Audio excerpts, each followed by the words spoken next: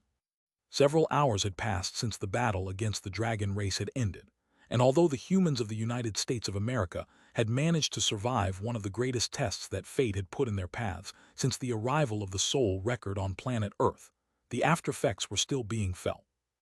The number of casualties had yet to be fully confirmed, but everyone knew in their hearts that they would hardly be able to get back on their feet with the same intensity as before. The general level of everyone who had survived had risen enormously. Everyone had risen at least 5 levels during the war. Even so, the numbers were necessary in specific cases, such as the need to cover a large extension of land to protect more people. The losses in terms of armament were so high that the American faction would surely need at least 2 months of peace to recover, and the number of ammunition expended exceeded 70% of the total stockpile of the entire faction. They had even been forced to launch an intercontinental missile. Had it not been for the battle between the unknown young human warrior and the leader of all dragons, the radiation would have remained not far from the base for at least 100 full years, rendering that ground completely useless even for something as simple as travel. Even the interior of the base had suffered varying degrees of damage, with the most affected part being the outer northern area closest to the walls. Some dragons had managed to hit the base with their dragon breaths, or their giant bodies fell to the ground and shattered everything after being knocked out of the clouds by the attacks of the human soul evolvers. Fortunately, Leader Angelo had pulled back all humanity within 20 kilometers near the north wall, which meant that only the structures suffered. The problem was that even in the center of the base, there were murders and damage to private property. All this was caused by rebels who, instead of remaining obediently calm and waiting, decided to cause even more problems than the soldiers already had. Sitting inside the living room of his private villa, Angelo rubbed both temples as he closed his eyes at the report his best friend Jack was reading in front of him. After finishing reading the preliminary report, Jack looked at Angelo and said with a sigh, "Angelo, it's going to be hard to keep fighting what's coming with our current forces." Angelo leaned back on the couch and grunted with a mixture of frustration at all that was happening and relief, as he felt the gentle hands of his 2 concubines working tenderly on his tight shoulders. After a moment of silence, Angelo said in a clearly exhausted voice, "Jack, what about Eleonora?" Jack frowned slightly and said in a puzzled voice, "Eleonora, that brat. I have no idea what's going on in her head, but she's been acting kind of weird ever since she got back from China.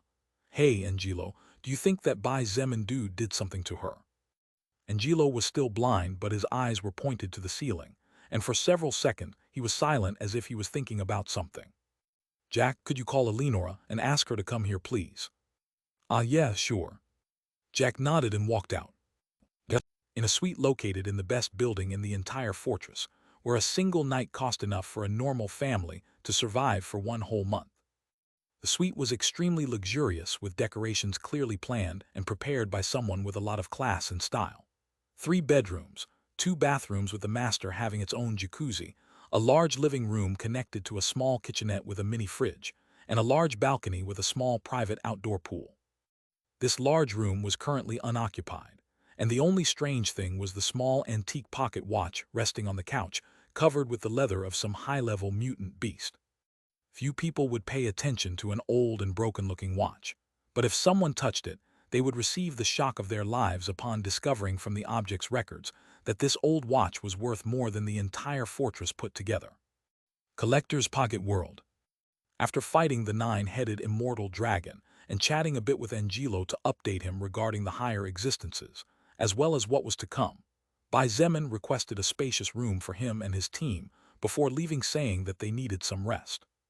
Although it was evident that Angelo still wanted to chat more as he was flooded with questions, he couldn't refuse, knowing that Bai Zemin was probably tired after fighting such a scary monster for over 3 hours, so the two agreed to have a better conversation the next morning. Sitting in the living room of the only human building, Bai Zemin looked at the small pearl of different colors in his right palm, while using his left hand to stroke the soft silver hair of the sleeping beauty in his lap. "What will you do with the records of that dragon?" Lilith whispered, sitting to his right as she looked at the small pearl in Bai Zemin's hand. "You need to think about it carefully. Remember that not only will you be creating a soul evolver at the peak of the Third Order, but you will also be creating an extremely terrifying soul evolver if the nine-headed immortal dragon's regenerative ability is successfully assimilated." Seeing that he remained silent, Shangyuan Bingzu added, "If I'm not mistaken, you also have the records of Leviathan and Thao Zhai, don't you? Those are two more Third-Order evolvers who will join our ranks. Considering the situation we are in, they are definitely needed." Fire Sorrow was sitting in one of the single-seated armchairs. Her purple eyes were completely focused on Bai Zemin, and it could be seen from her posture and the way she occasionally bit her lips that she wasn't feeling particularly comfortable. Even though she had spoken to Bai Zemin, and he assured her that he understood, Fire Sorrow could still tell that the odds of him seeing the demonic army as a possible ally were practically zero due to Lucifer's actions. Even now, it was hard to understand the reason why Lucifer would do such a thing, despite knowing that he might be facing the reincarnation of an old friend. "All right." Bai Zemin nodded as if he had decided something, drawing everyone's attention immediately. He looked at Nangong Lingxin, who was looking at him with eyes filled with admiration, and said in a serious voice, "Nangong Lingxin, do you know what level your brother is at the moment?" "My brother?" Nangong Lingxin blinked in confusion at the sudden question before quickly replying. "The last time I saw him was shortly before I came to America, but the last time we talked about our levels was half a month ago, so my information is definitely out of date. Is that okay with you anyway?" Bai Zemin motioned for her to continue, and she did so. "Half a month ago, my older brother was at level 121. 121. It probably hasn't changed much even after 2 weeks." Kang Lan pointed from across the room. She was leaning against the wall as she looked at everyone, trying to read their thoughts based on their expressions and movements. "Kang Lan is right." Nangong Lingxin nodded after thinking about it for a moment. "Our faction already captured the entirety of China, and although there are still enemies left, they are not strong enough to give big-level trouble. My brother's level is unlikely to exceed 123. Bai Zemin kept the pearl with the records of the nine-headed immortal dragon in his storage ring and took out the one with the records of the Leviathan. "I will give these records to Nangong Yi." "Ah," Nangong Lingxin was as startled as everyone else. But Bai Zemin, my brother is already a third-order soul evolver, so." "Do you think it's a waste?" Bai Zemin asked as he looked at everyone. Kang Lan and Nangong Lingxin nodded immediately, but Shangyuan Bingzu shook her head. She explained in a serene voice, "Nangong Yi seems to be a user of a class closely related to dragons. In theory, his dragon transformation skill should have stopped growing after the Second Order, and yet dragon transformation is currently a third-order skill. In addition, Nangong Yi also has other skills such as Radiant Scales, which for a short period of time doubles his defense against magical attacks and makes him immune to any kind of poison below a certain level." Lilith made use of the silence to speak her thoughts. While it is true that Zemin can create soul evolvers at will after stealing the records of his enemies, it is true that he can also bestow those records on already established soul evolvers to strengthen them further. It will depend on what he sees as the best option, as there is no single path open thanks to record devastation. Bai Zemin nodded. "That's right. It is true that by using the records taken by record devastation, I can make even the weakest survivor become a powerful warrior, thus swelling the numbers of our ranks. However, I feel that wasting high-quality records on someone who never had the courage to fight or without much of a future is no different from sin." Bai Zemin could use Leviathan's records to turn a low-level soldier into a powerful third-order warrior, but bestowing the records of a beast with dragon traits and records to someone like Nangong, you will not only make his level rise enormously, but could also provoke some kind of favorable mutation, not only in his skills, but also in his innermost records. Shangyuan Bingzu remarked as she looked at him with a faint smile.